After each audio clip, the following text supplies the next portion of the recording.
தீத்து 2ஆம் அதிகாரத்தில் 14வது வசனத்தை வாசிக்க போகிறோம். தீத்து புஸ்தகம் 2ஆம் அதிகாரம் 14வது வசனத்தை நான் வாசிக்கிறேன். அவர் நம்மை சகல அக்கிரமங்கள் நின்று மீட்டுக் கொண்டு தமக்குரிய சொந்த ஜனங்களாகவும் நற்கிரியைகளை செய்ய பக்தி வைராக்கியம் உள்ளவர்களாகவும் நம்மை சுத்திகரிக்கும்படி நமக்காக தம்மை தாமே ஒப்பு கொடுத்தார். ஆண்டவர் இயேசு கிறிஸ்து தம்மை முழுமையாக ஒப்பு கொடுத்தார் என்று இந்த வசனம் சொல்கிறது. இயேசு கிறிஸ்து தம்மை தாமே முழுமையாக ஒப்பு கொடுத்தார். யாரும் அவரை ஃபோர்ஸ் பண்ணல. நமக்காக அவர் மரித்து அவருடைய ரத்தத்தினால் நான் கழுவப்பட்டு ஆண்டுடைய பிள்ளைகளாகும்படி கிறிஸ்து நமக்காக ரத்தம் சிந்துவதற்காக பிதா அவரை அனுப்பி இருந்தாலும் கூட அவர் தம்மை தாமே ஒப்பு கொடுத்தார்னு சொல்லப்பட்டிருக்கிறது.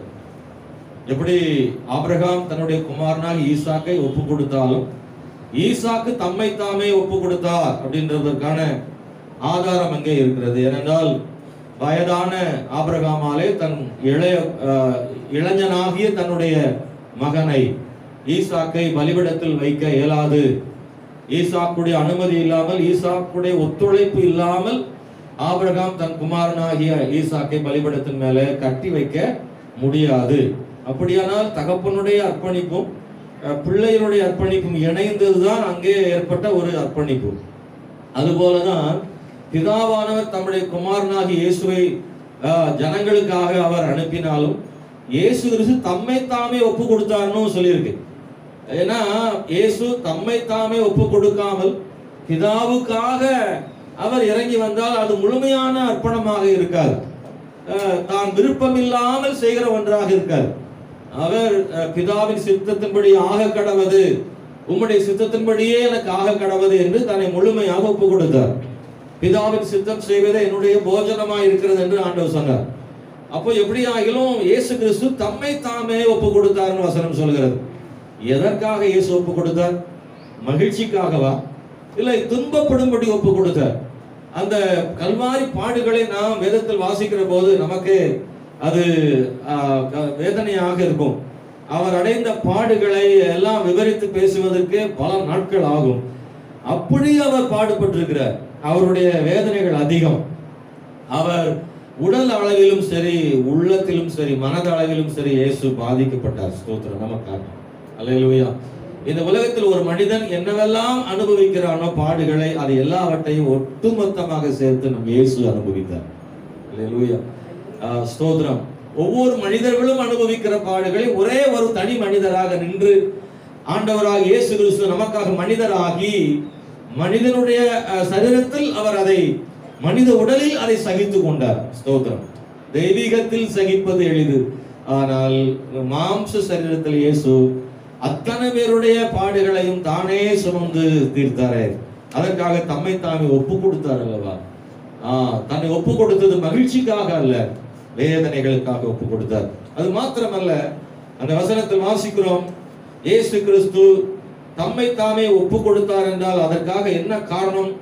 அவர் நாம் பக்தி வைராக்கியம் உள்ளவர்களாகவும் நம்மை சுத்திகரிக்கும்படி நமக்காக தம்மை தாமே ஒப்பு கொடுத்தார். எனக்கு இந்த கால வேளையில இந்த பக்தி வைராக்கியத்தை பற்றி நான் தொடர்ந்து உங்களோடு கூட பேசிக் கொண்டு வருகிறேன். தேவன் நாம் பக்தி வைராக்கியம் உள்ளவர்களாக இருக்க வேண்டும் என்று ஆண்டவர் எதிர்பார்க்கிறார் இல்லையா? நமக்குள்ள அந்த பக்தி வைராக்கியம் இருக்கு. ஸ்தோத்திரம். அப்படி நம்புறோம். அப்படிப்பட்டவங்க நல்ல சொல்லுவோமா, நான் பக்தி வைராக்கியம் உள்ளவன் தான். ஸ்தோத்திரம். அப்படி ஒருவேளை அதுல சந்தேகம் இருந்தா அந்த பக்தி வைராக்கியத்தை நமக்குள்ள கத்த தரும்படி நம்ம அதிகமா ஜெபம் பண்ணுவோமாக.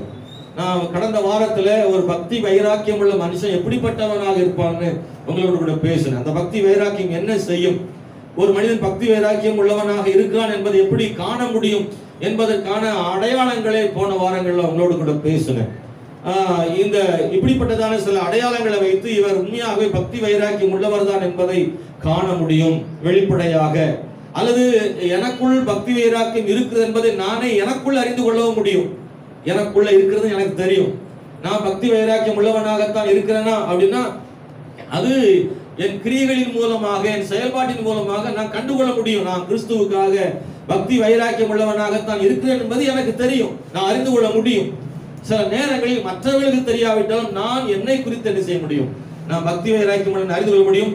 நான் பக்தி வைராக்கியமாக இருக்க முடியும். என்ன ஆண்டவர் விரும்புகிறார். நீங்கள் எல்லாரும், நம்ம எல்லாருமே ஆண்டவருக்காக ஒரு பக்தி வைராக்கியமா இருக்கணும்னு விரும்புகிறார். ஏன்னா சாதாரணமா ஒரு விசுவாசியா இருக்க முடியும், பேரளவில் இருக்க முடியும், ஏனோ தானோ வாழ முடியும். ஆனா இயேசு அப்படிப்பட்ட வாழ்க்கைக்காக நம்மை அழைக்கல. ஆண்டவருக்காக ஒரே ஒரு வாழ்க்கை, பக்தி வைராக்கியமா முழுமையான மனதோடு முழுமையாக ஆண்டவருக்காக வாழணும்னு கர்த்தர் நம்மகிட்ட எதிர்பார்க்கிறார். இந்த காலையில் அந்த பக்தி வைராக்கியம் உடையவர்களா இருக்கும்படியாகவே கிறிஸ்து தன்னையே ஒப்பு கொடுத்தார் சிலுவையில் சொல்லி இந்த வசனம் பவுல் அப்போஸ்தலன் தீத்துவுக்கு எழுதும் போது இப்படி எழுதுகிறது நாம் இங்கே வாசிக்கிறோம். அன்பான கர்த்தருடைய பிள்ளைகளே, ஆகவே பக்தி வைராக்கியம் ரொம்ப அவசியம், தேவைன்னு பார்த்தோம். அதனுடைய அடையாளங்களை பார்த்தோம். இன்னைக்கு இந்த கால வேளையில அந்த பக்தி வைராக்கியத்தினுடைய தோல்விகளை நான் சொல்ல விரும்புறேன். பலரும் கூட பக்தி வைராக்கியம் உள்ளவர்களாக இருந்தது உண்டு. ஆனா அந்த பக்தி வைராக்கியத்திற்கு ஒரு எதிரிகள் உண்டு. ஒரு தேவ பிள்ளையின் பக்தி வைராக்கியத்தை தண்ணி ஊற்றி அணைப்பதற்கான எதிரிகள் இருக்கிறார்கள். இவைகள் எல்லாத்தையும் தாண்டி தான் ஒரு கர்த்தருடைய பிள்ளை பக்தி வைராக்கியமா இருக்கணும். நமக்கு தெரியும், நம்ம பக்தி வைராக்கியம் இருப்பது ஒருத்தன் பிடிக்காது. யாருக்கு நம்ம பக்தி வைராக்கியமா ஆண்டவருக்காக வாழ்றது யாருக்கு பிடிக்காது? பக்கத்து வீட்டுக்காரங்களுக்கா? பிசாசு. ஒரு நாளும் பிசாசு அதை அனுமதிக்க மாட்டான்.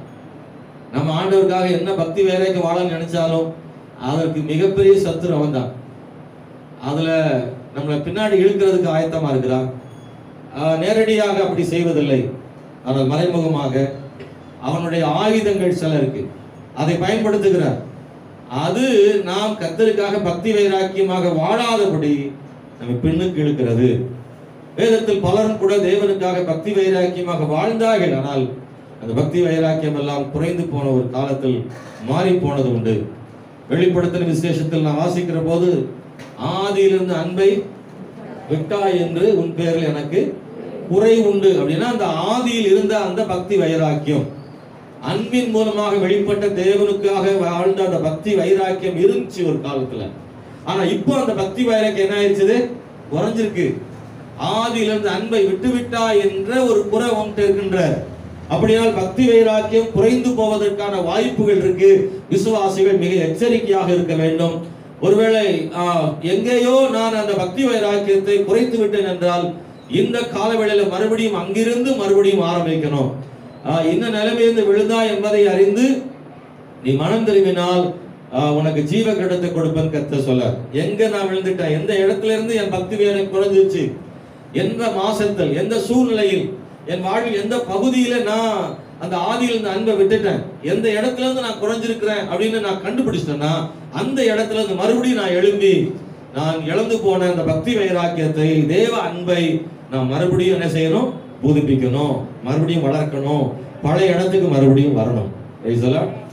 இந்த நாட்கள்ல நம்ம வாழ்க்கையில எப்படினாலும் நாம் நம்முடைய பக்தி வைராக்கியத்தை குறைப்பதற்கான பல பிசாசினுடைய ஆயுதங்கள் இருக்குது. அதை கண்டுபிடித்து அதை சரி செய்தால் நாம் பக்தி வைராக்கியத்தில் குறைந்து போகாமல் காத்துக்கொள்ள முடியும். ஆண்டவர் நமக்கு பக்தி வைராக்கியத்தை எதிர்பார்க்கிறது மட்டுமல்ல, ஆண்டவர் என்னென்ன காரியங்கள்லாம் உனக்கு பக்தி வைராக்கியத்தை குறைக்கும் சொல்லி கொடுத்து நம்மளை எச்சரிக்கிறாரு. உன் பாதையில் இதெல்லாம் இருக்கு, நீ கவனமா போகணுன்றது ஆண்டவர் நமக்கு ஏற்கனவே சொல்லி கொடுத்துருக்கிறாரு. அதனால நமக்கு ஒரு பிளஸ் பாயிண்ட். ஆமென். ஏன்னா எது சாத்தானுடைய ஆயுதம் தெரியாமலே திடீர்னு அந்த ஆயுதம் நம்ம பயந்துருவோம். ஆனா இதுதான் சாத்தானுடைய ஆயுதம் நமக்கு கர்த்தர் சொல்லி கொடுத்ததுனால அதை பார்த்த உடனே நமக்கு தெரியும் இது யாருடைய ஆயுதம், பிசாசின் ஆயுதம் நமக்கு தெரியும். எனவே ரொம்ப எச்சரிக்கையா இருந்தா நாம் ஜெயிக்க முடியும். அல்லேலூயா, ஸ்தோத்திரம். நாம் தோற்று போவதில்லை. நாம் கர்த்தருக்குள்ளே அவருக்கு பிரியமா இருந்தால், நாம் எச்சரிக்கையா இருந்தால் நிச்சயமாக கர்த்தர் ஜெயம் எடுப்பதற்கு கர்த்தர் கிருபை செய்வார். இன்னைக்கு பாருங்க, பிசாசுடைய முதல் ஆயுதம் நம்முடைய பக்தி வைராக்கியத்தை ஒண்ணில்லாம ஆக்குறதுக்கான சாத்தானுடைய முதல் ஆயுதம் என்ன அப்படின்னா பயம். ஸ்தோத்திரம். பயம் தான் நம்மளை பக்தி வைராக்கியத்தை தகர்த்து போடக்கூடிய முதல் சத்துருவின் எதிரி ஆயுதமாக காணப்படுது. எனவே அதனாலதான் ஆண்டவர் பல இடங்கள்ல வேதத்துல சொல்லியிருக்கிறார், பயப்படாதே நான் உன்னோடு கூட இருக்கிறேன், திகையாதே கலங்காதே நான் உன் தேவன் அப்படின்னு. ஆண்டவர் நிறைய இடங்கள்ல இந்த பயத்துக்கு தான் கவனம் செலுத்தி நம்மை தைரியப்படுத்துகிற இடத்தை நாம் பார்க்கிறோம் வேதத்துல. நிச்சயமாக ஆண்டவர் நமக்கு கொடுக்கிற முதல் வார்த்தையை பயப்படாதே அப்படின்ற வார்த்தை தான். எங்கெல்லாம் இயேசு கிறிஸ்து ஜனங்களை சந்தித்தாரோ அங்கெல்லாம் பெரும்பாலும் அவர் சொன்ன வார்த்தைகள் எல்லாம் பயப்படாதிருங்கள்னு சொல்லியிருக்காருல்ல. கடல்ல போகும்போது படகுல தவித்த போது அவர் சொன்ன வார்த்தை பயப்படாதிருங்கள். பூட்டி அறைக்குள்ளே சீஷர்கள் கலங்கி போய் பயந்து நின்ன போது அவர் சொன்ன வார்த்தை பயப்படாதீர்கள், நான் தான், உங்களுக்கு சமாதானம் உண்டாவதாகன்னு அவர் சொன்னார் இல்லையா. ஆண்டவர் நமக்கு கொடுக்கிற முதல் ஆசீர்வாதம் நமக்கு பயத்தை கர்த்தர் எடுத்து போடுறாரு. ஏன்னா அந்த பயம் இருந்துச்சுன்னா அதுக்கடுத்து என்ன செஞ்சாலுமே அது சரி வராது. பயம் போனா தான் எதுனாலுமே சரி வரும்.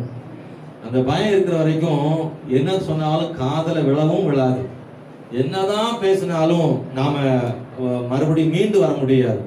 எப்போ நமக்குள்ள இருக்கிற அந்த பயம் நீங்கி போகுதோ அப்பதான் நம்ம ஆண்டோடைய வார்த்தைக்கே நம்ம செவி கொடுப்போம். அது வரைக்கும் செவி கொடுக்க மாட்டோம். ஸ்தோத்திரம். எலியா சொன்ன அந்த வார்த்தையை இன்னைக்கும் நான் ஞாபகப்படுத்த விரும்புகிறேன். 1 ராஜாக்கள் புஸ்தகம் 17ஆம் அதிகாரத்தில் 19ஆம் அதிகாரத்தில் அந்த 10, 14 2 வசனங்களை போன வாரம் படித்தோம். அதுல எலியா சொல்றாரு, நான் பக்தி வைராக்கியமாக வெகு பக்தி வைராக்கியமாக இருந்தேன் அப்படின்னு சொல்ற.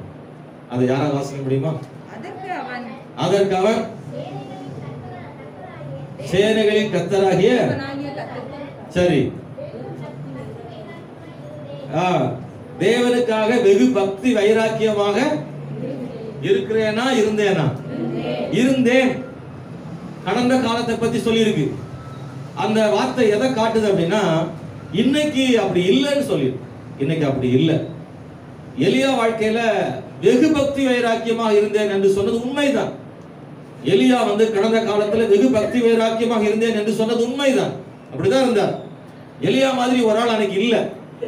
எல்லாரும் நடக்கிறது நடக்கட்டும், போகிறது போகட்டும் என்று எதையும் கண்டுகொள்ளாமல் தான் விருப்பப்படி வாழ்ந்து கொண்டிருந்த காலத்துல அன்னைக்கு இருந்த ஜனங்கள் எதை பற்றியும் கவலைப்படாம வாழ்ந்து கொண்டிருந்த ஜனங்கள் மத்தியில எலியா மட்டும் ஒரு பக்தி வைராக்கியம் உள்ள மனிதனாக வாழ்ந்தார் இல்லையா. அதைத்தான் அவர் சொல்றார், வெகு பக்தி வைராக்கியமாக இருந்தேன்.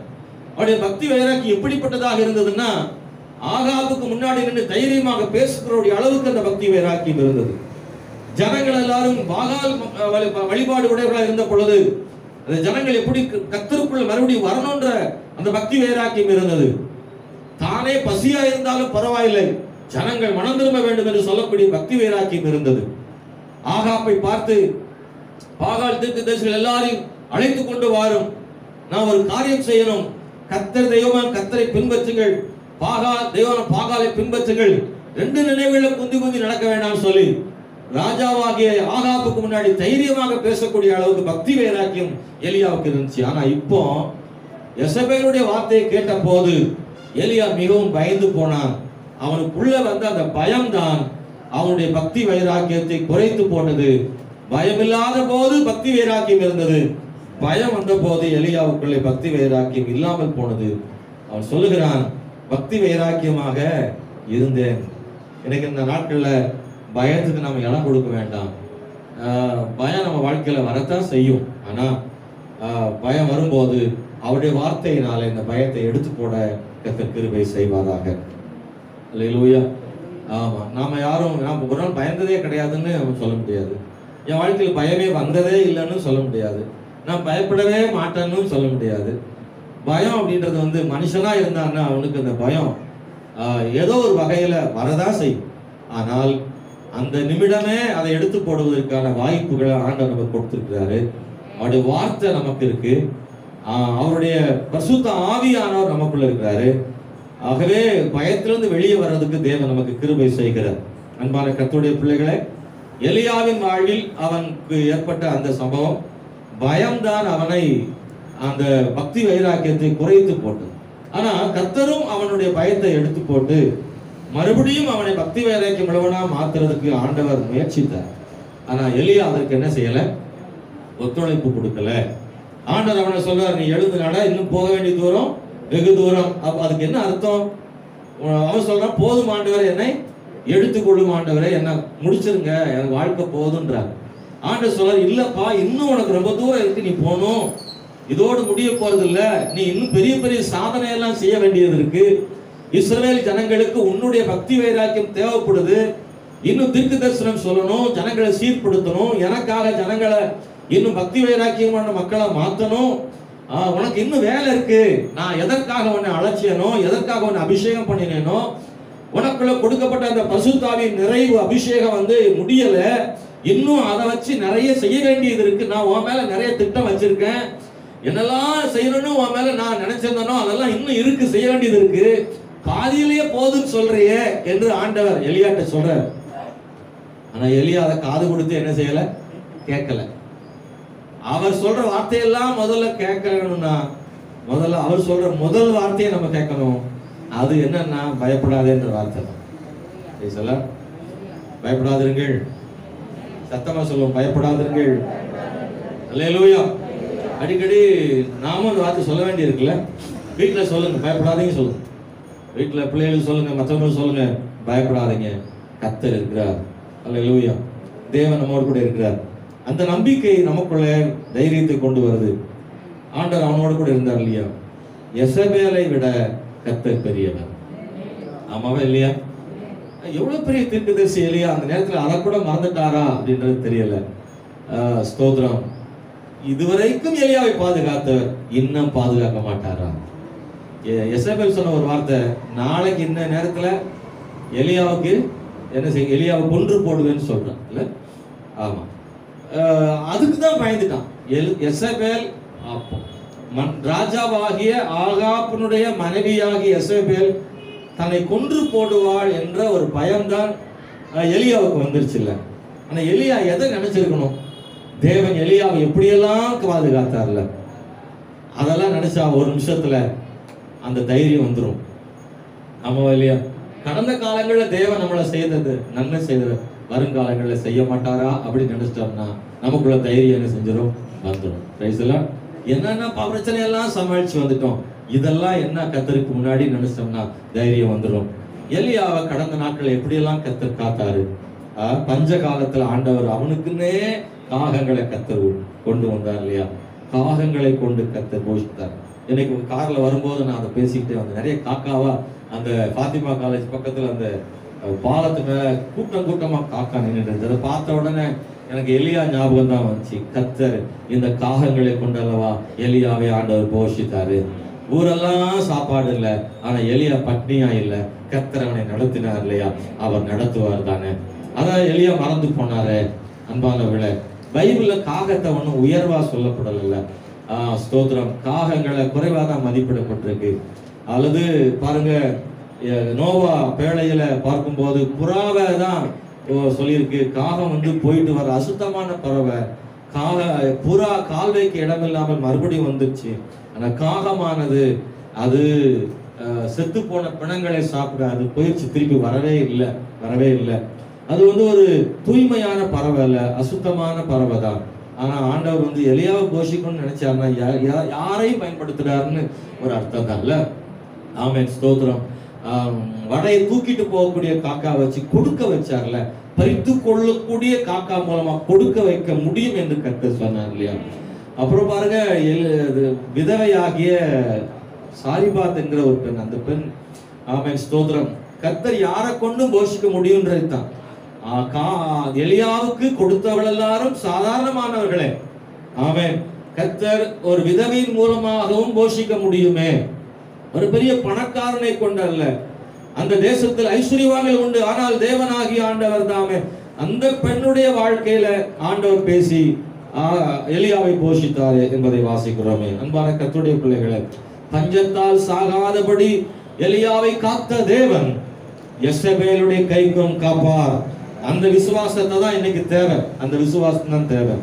எலியா கொஞ்ச நேரத்தில் அதை மறந்து போயிட்டாரு.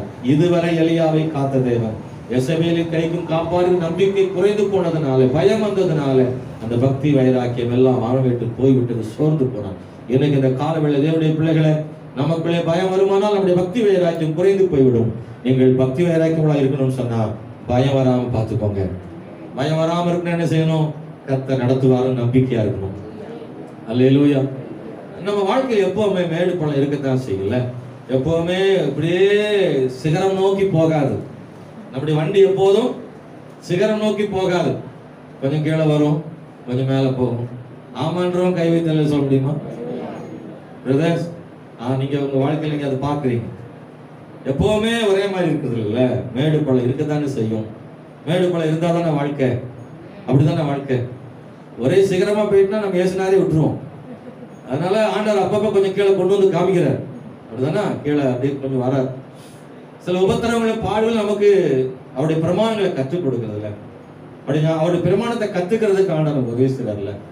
அதுக்கு தான் நம்ம வாழ்க்கையில சில கீழே கொண்டு வராரு, அப்படி கொண்டு போறார். மேடு பள்ளங்கள் இருக்கு. அன்பானவர்களே, அநேக நேரங்களில் நமக்கு அது கவலையா மாறிடுது. பிரச்சனைகள் தான் கவலையா மாறிடுது.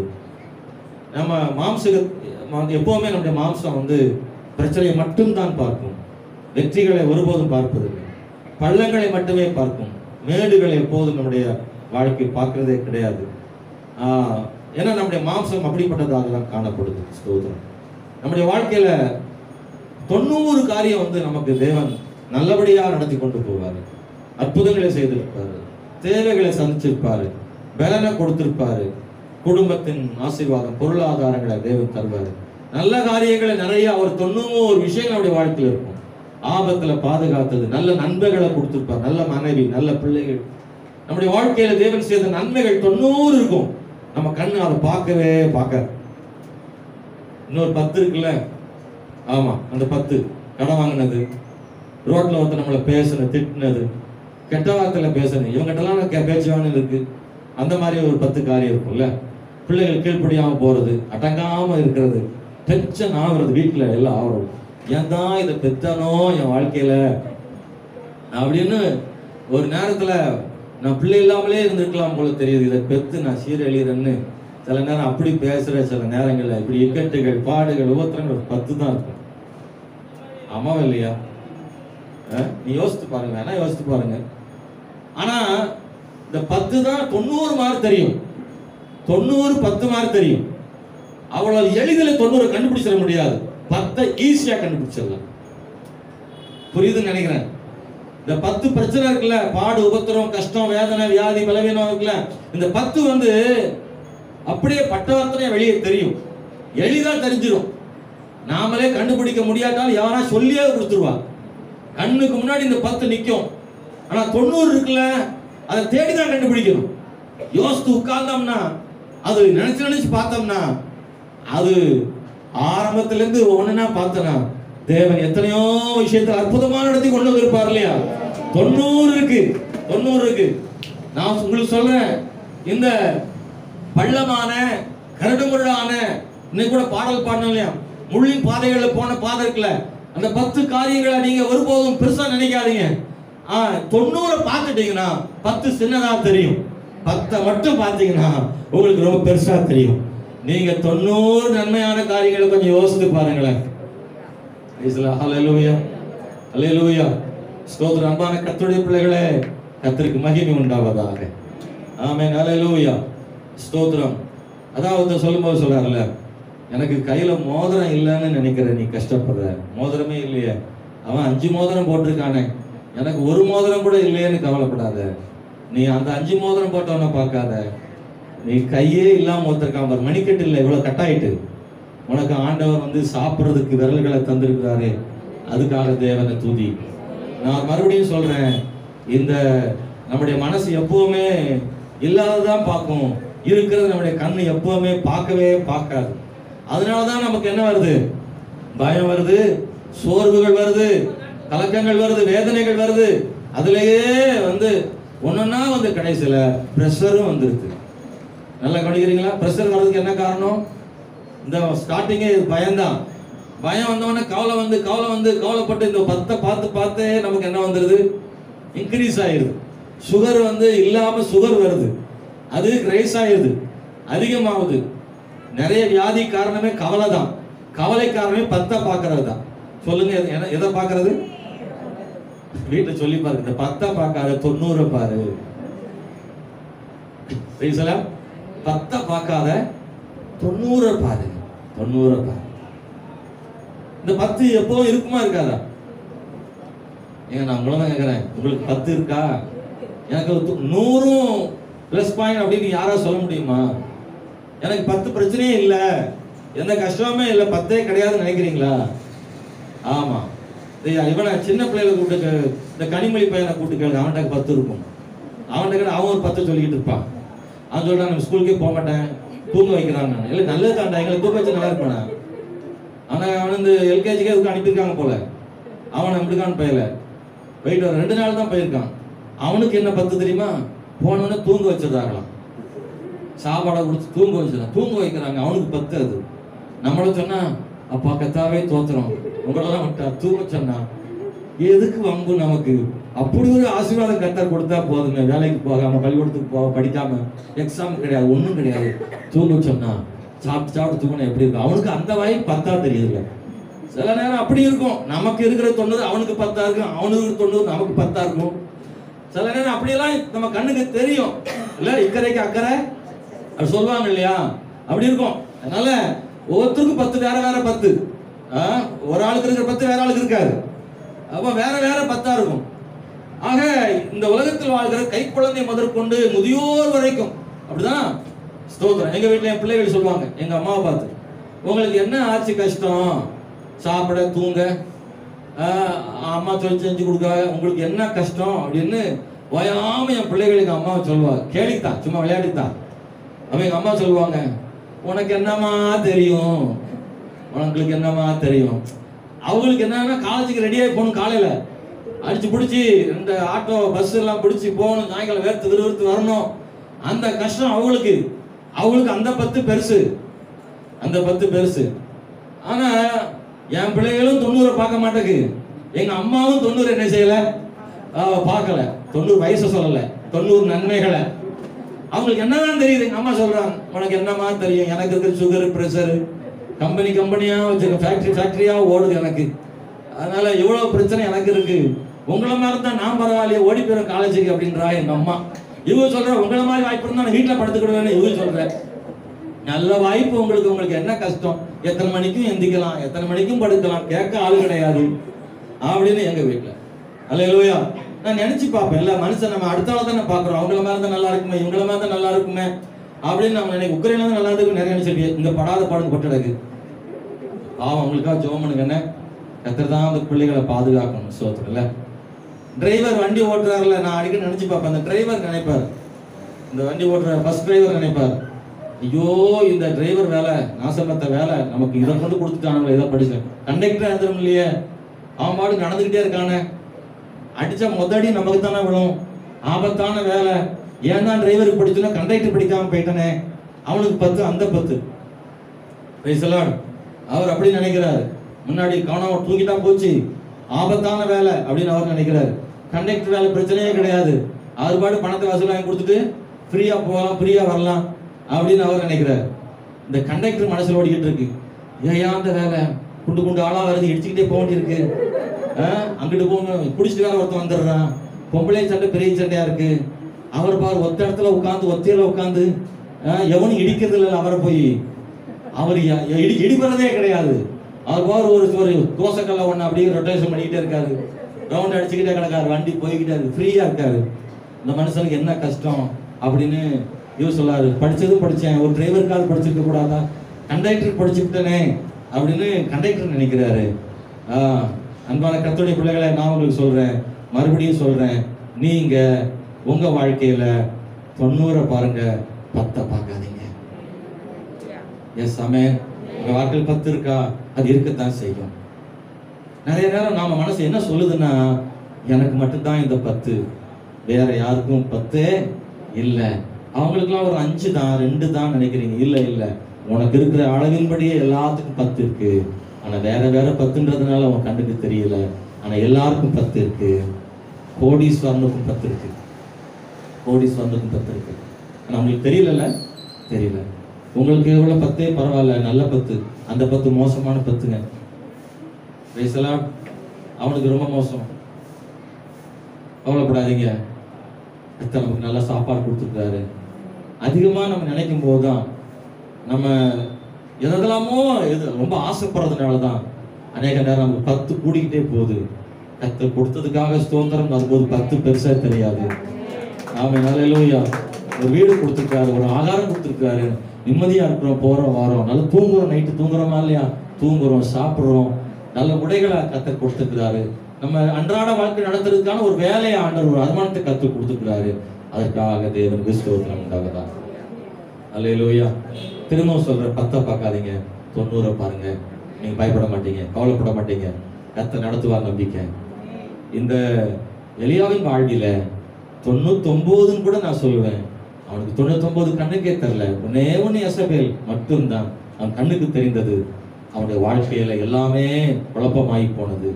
நான் இந்த கால வேளையில உங்களுக்கு சொல்லுகிறேன், கர்த்தருக்காக பக்தி வைராக்கியமாக வாழ்கிற தேவ பிள்ளைய, பக்தி வைராக்கியத்தை குறைத்து போடுகிற பயத்தை மட்டும் தனியா தூக்கி எடுத்து வச்சிருங்க. வேண்டாம் வேண்டாம். நீங்க மற்றவர்களோடு நீங்க ஒருபோதும் அப்படி பார்க்காதீங்க. தேவன் உங்களுக்கு தந்தவைகளுக்காக தேவனுக்கு ஸ்தோத்திரம் உண்டாவதாக. எதிர் வீடு, பக்கத்து வீடு, மேல் வீடு, கீழ் வீடு இருக்கிற மக்களை நோக்கி பார்க்காதீங்க. உங்களுக்குள்ளேயே நீங்கள் தேடுங்கள். அந்த 90 தேடி கண்டுபிடியுங்கள். நான் அப்படி நினைக்கிறதுனாலதான் கர்த்தருக்கு அதிகமா நன்றி சொல்ல விரும்புறேன். அவர் சமூகத்துக்கு வரும்போது, நான் ஜெபம் பண்ணும்போது கர்த்தர் மேல எனக்கு கோபம் வர்றதில்லை. ஏன்னா என் தேவன் எனக்கு தீமை செய்யலன்னு நான் எப்போதும் சொல்றேன். என்னை இதுவரைக்கும் கர்த்தர் நடத்தி கொண்டு வந்திருக்கிறாரு. என் தேவைகளை சந்திச்சிருக்கிறார் அல்லவா. ஹல்லேலூயா. எத்தனை ஆபத்துகளை கர்த்தர் பாதுகாத்திருக்கிறார். நீங்க சொல்றீங்க ஒரு 10 கஷ்டம், பாடு, வேதனை, துன்பம், துயரம், வியாதி, பலவீனம்னு சொல்றீங்கல்ல. அந்த 10க்குள்ள ஒரு 90 என்ன செய்யும்? உள்ள இருக்கும். 10க்குள் 90 கண்டுபிடியுங்கள். நாம 90க்குள்ளேயும் ஒரு 10 கண்டுபிடிச்சுக்கிட்டே இருக்கோம். அதான் பிரச்சனையே. ஏங்க மேக்ஸ் கிளாஸ் நினைச்சிடாதீங்க. என்ன பாஸ்டர் காலையில் 90ன்றாரு, 10ன்றாரு. நீங்க புரியுதா புரியலையா? உங்களுக்கு புரியுற மாதிரி சொல்லுங்கல்ல. இது 90 ஆசீர்வாதம் இருக்குல்ல.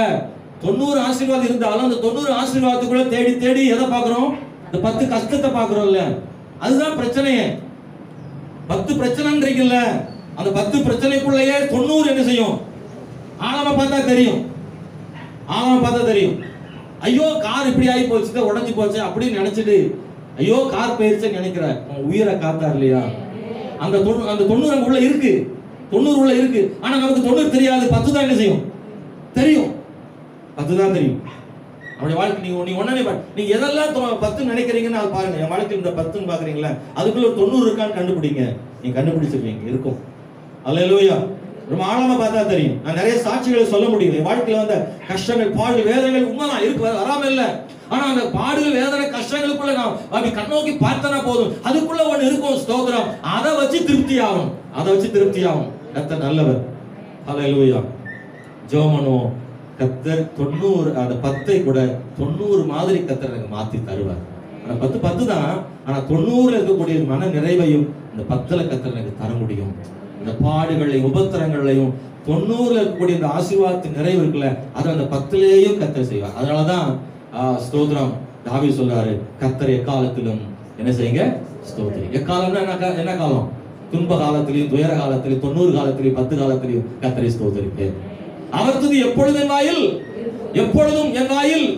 10லையும் இருக்கும், 90லையும் இருக்கும். ஏங்க வீடு போகும்போது சொல்லிட்டு 90 10 90 10 வீட்டுக்கு போயிருக்காங்க. என்ன வரும்போது இப்படி வர பாஸ்டர் என்ன சொல்லி கொடுத்தாரு? இல்ல 90 ஆசீர்வாதங்களை என் கண் பார்க்க மாட்டேங்குது, 10 கஷ்டத்தை தான் என் கண்ணு பார்க்குது.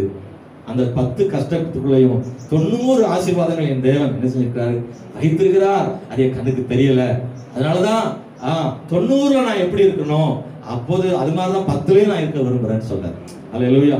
யோபு சொன்ன வார்த்தை நீங்க மனசுல ஒரு முறை கூட எண்ணி பாருங்க. யோபு சொல்றாருல, ஆமென் ஸ்தோத்திரம், கர்த்தருடைய கரத்திலிருந்து நன்மைகளை பெறனா தீமைகளையும் பெற வேண்டாமான்னு சொல்றதுக்கு என்ன காரணம் அப்படின்னா, 90 நடக்கும் போதெல்லாம் நீ நல்லா தானே இருந்த, ஆண்டவர் நல்லவன்னு சொன்னீங்க. 90 பெருசா 10 பெருசா? 10க்காக நீ இப்படி பேசுறியே, பைத்தியக்காரி பேசுகிறது போல நீ பேசுகிறாயே. 90 கர்த்தர் செய்தார் இல்லையா, அப்ப நல்லா தானே இருந்த, சந்தோஷமா தானே இருந்த. இந்த 10 தானே இருக்கு, ஆனா 10லையும் கர்த்தர் ஆசீர்வதிப்பாரே. ஆமென் ஹல்லேலூயா.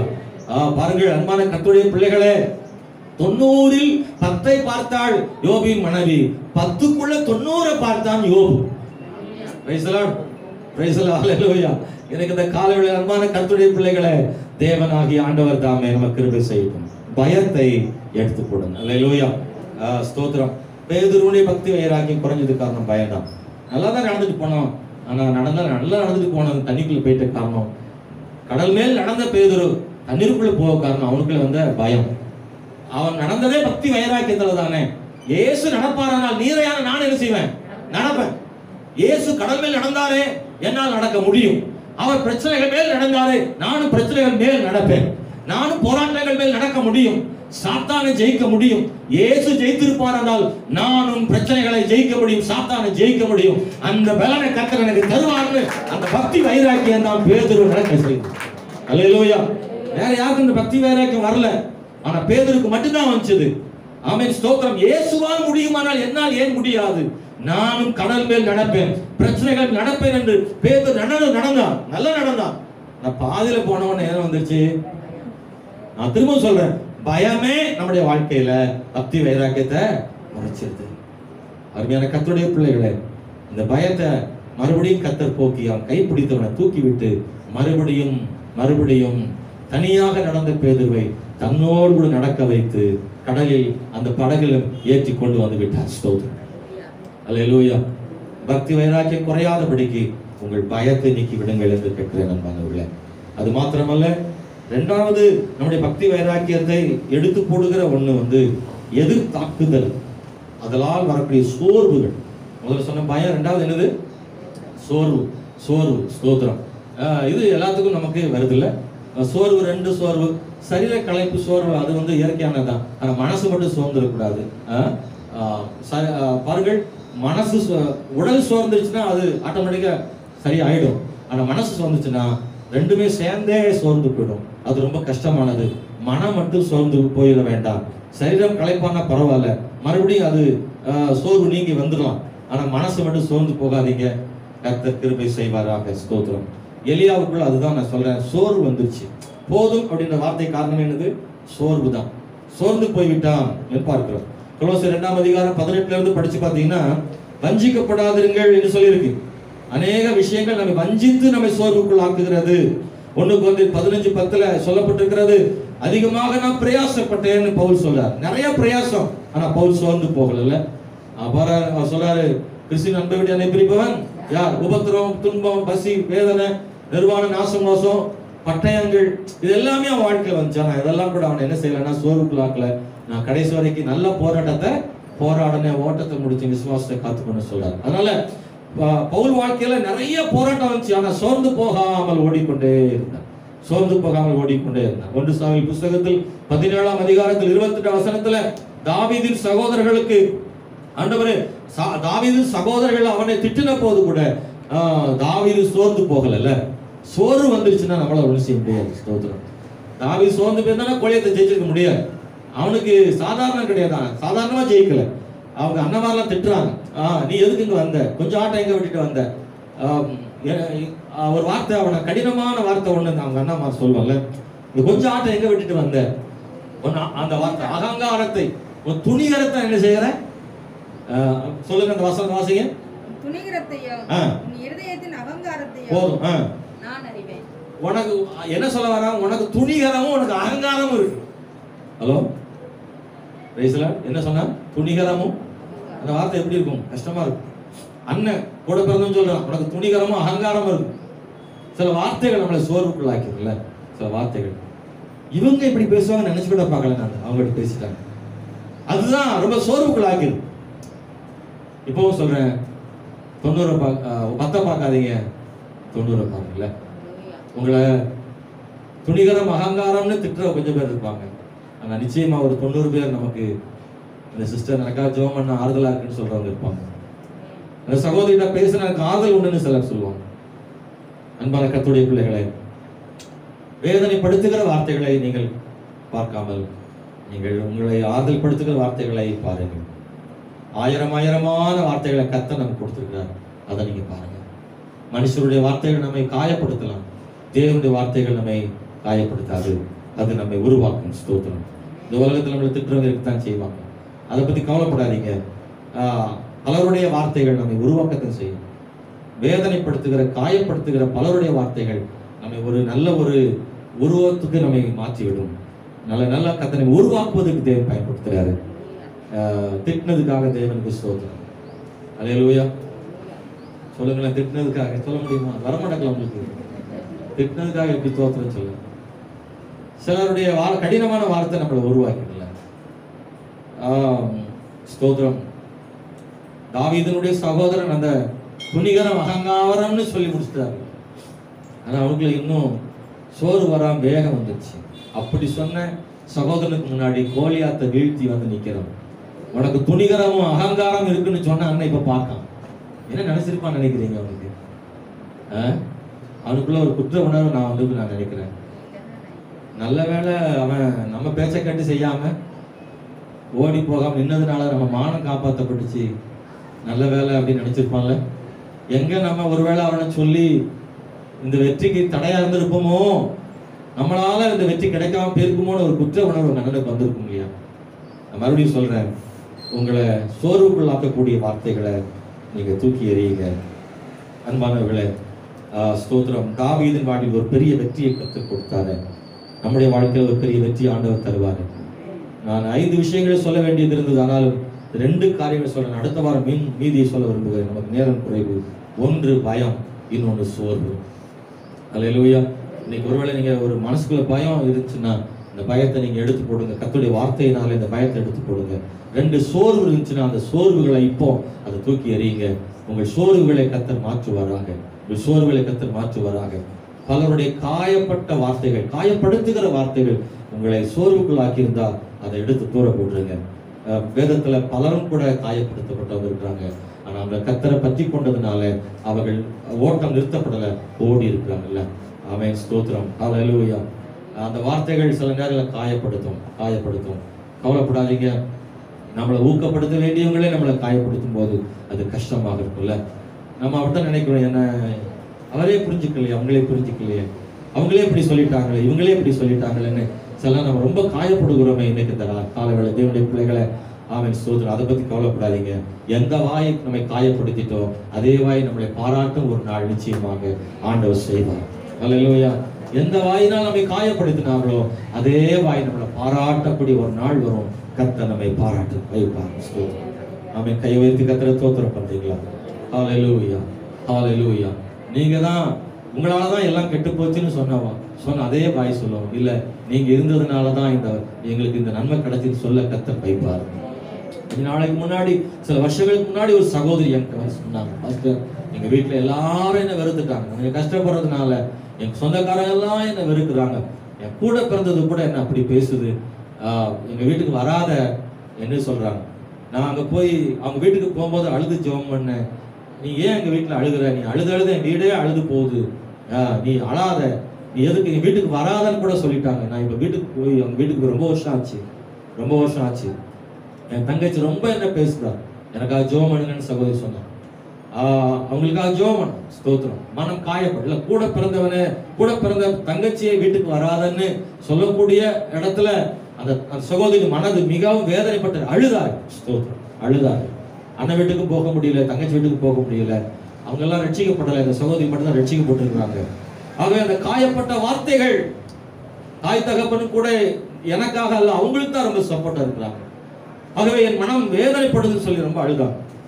ஜெபம் பண்ணோம். சில மாதங்கள் ஆயிடுச்சுது. அவங்க தங்கச்சிக்கு ஏதோ ஒரு பிரச்சனை, அவங்க அங்க இருக்க முடியாம இங்க வந்து இருந்தாங்க. மதுரையில வந்து அவங்க அக்கா வீட்டுல வந்து அங்க இருந்தாங்க. இருந்துட்டு சொன்ன வார்த்தை, அக்கா எனக்காக ஜெபம் பண்ண முடியுமா, எனக்காக ஜெபம் பண்ணு என்று கேட்டார். கர்த்தருடைய பிள்ளைகளே, நீங்கள் நம்பினாலும் சரி நம்பாவிட்டாலும் சரி, அவர்கள் ஜெபம் பண்ணி அந்த சகோதரி மறுபடியும் அவர்கள் அந்த கணவரோடு சேரும்படியாகவும் அவர்கள் மகிழ்ச்சியாக வாழும்படியாகவும் கர்த்தர் செய்தார். இப்போ அவங்களும் ஆண்டவர் விசுவாசிக்க ஆரம்பிச்சிட்டாங்க. உங்களுக்கு புரியுதா நான் சொல்லு? நீ ஜெபம் பண்றதுனாலதான் என் வீடு அழுது போகுது, அழாத, ஜெபம் பண்ணாதன்னு சொன்ன வார்த்தை எனக்காக ஜெபம் பண்ணுன்னு சொல்லும்படி மாத்துறார் இல்லையா? உங்களை பார்த்து சொன்ன வார்த்தைகளை குறித்து சோர்ந்து போகாதீர்கள். அதே வாய் சொல்லும், உன்னால எனக்கு ஆசீர்வாதம் கிடைச்சதுன்னு சொல்லும். உன்னாலதான் எனக்கு பிரச்சனைன்னு சொன்ன வார்த்தை உன்னாலதான் எனக்கு ஆசீர்வாதம் சொல்லும். ஜெபம் பண்ணாதன்னு சொன்ன அதே வாய்தான் சொல்லும், எனக்காக ஜெபம் பண்ண முடியுமான்னு கேட்கும். அப்போ சொல்லாதீங்க அன்னைக்கு முடிஞ்ச உடனே அப்படி சொல்லாதீங்க, இப்ப ஜெபம் பண்ணுங்க, அவங்களுக்காக ஜெபம் பண்ணுங்க. கர்த்தர் செய்வார். இன்னைக்கு உங்களை பார்த்து உங்கள் சோர்வுக்குள்ளாகும்படி பேசுகிறதான மக்களை பார்த்து நீங்கள் ஒருபோதும் சோர்ந்து போகாதீர்கள். அவருடைய வார்த்தை உங்களை காயப்படுத்தினால் சோர்ந்து போகாதீர்கள். நீங்கள் தைரியமாக இருங்கள். கர்த்தர் உங்களை அவர்களுக்கு முன்னாடி உயர்வாக வைப்பார். இந்த காலை ஆராய்ச்சி சகோதரா சகோதரி, யாரோ சொன்ன ஒரு வார்த்தை உங்க மனசுல சோர்வை ஏற்படுத்தி இருக்கலாம். இன்னைக்கு இந்த ஆராய்ச்சி கர்த்தர் உங்க கூட பேசுறாரு. அதை இப்பவே எடுத்து போடுங்க, இப்பவே எடுத்து போடுங்க. அந்த வார்த்தைகளை சோர்வுக்குள்ளாக்க வேண்டாம் என்று சொல்லுகிறேன்.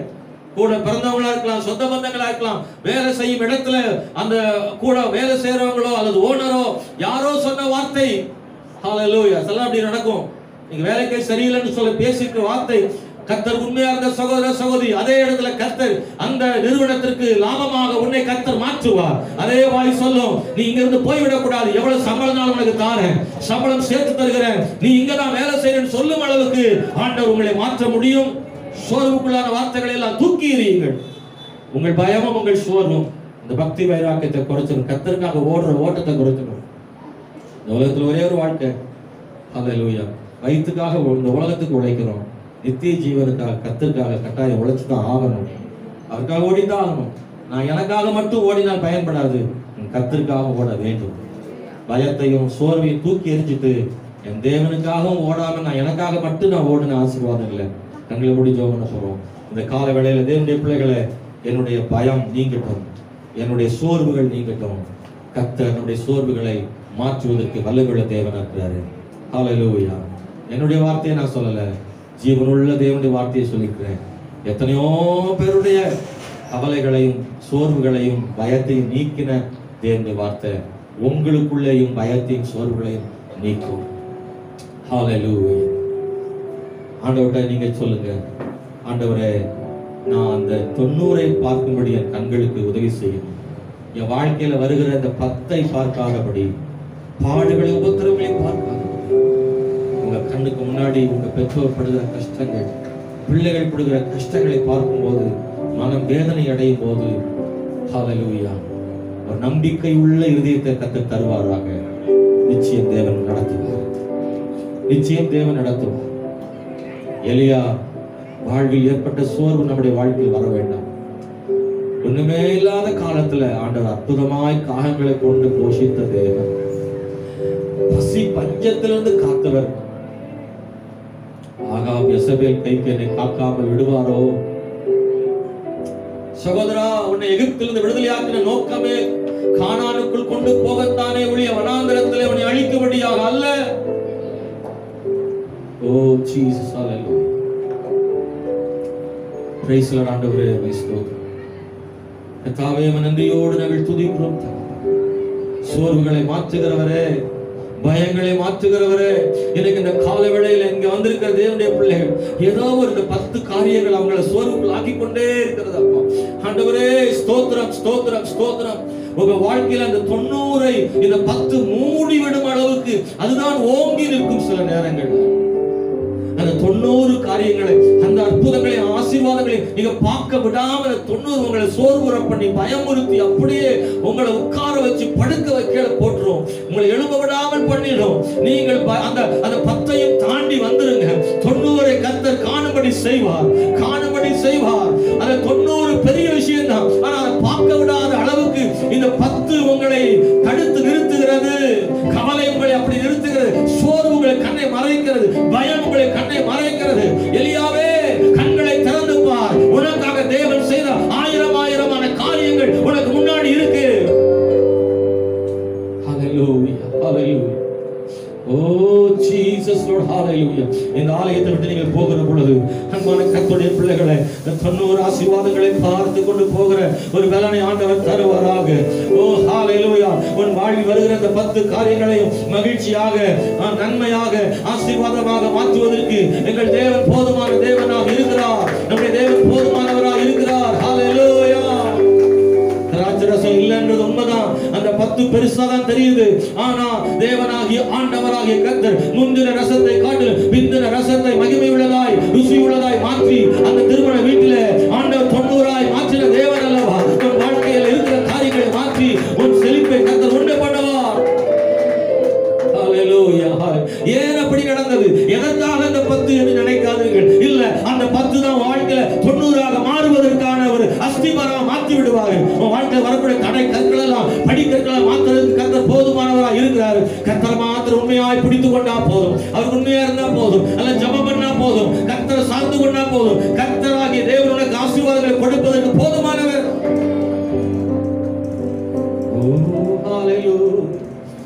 கர்த்தர் மிகவும் பெரியவர், மிகவும் பெரியவர் ஆண்டவர், மிகவும் பெரியவர் ஆண்டவர். ஸ்தோத்திரம் சொல்கிறேன். ஒவ்வொருவருடைய வாழ்விலும் காணப்படுகிற பயங்களையும் சோர்வுகளையும் மாற்றி பக்தி வைராக்கியம் உள்ள மக்களாய் மாற்றும்படி நாங்கள் ஜெபிக்கிறோம். போக வேண்டிய தூரம் வெகு தூரம் என்று சொன்னது போல கர்த்தருக்காக மட்டும் இயேசுவின் நாமத்தில் ஜெபிக்கிறோம் நல்ல பிதாவே.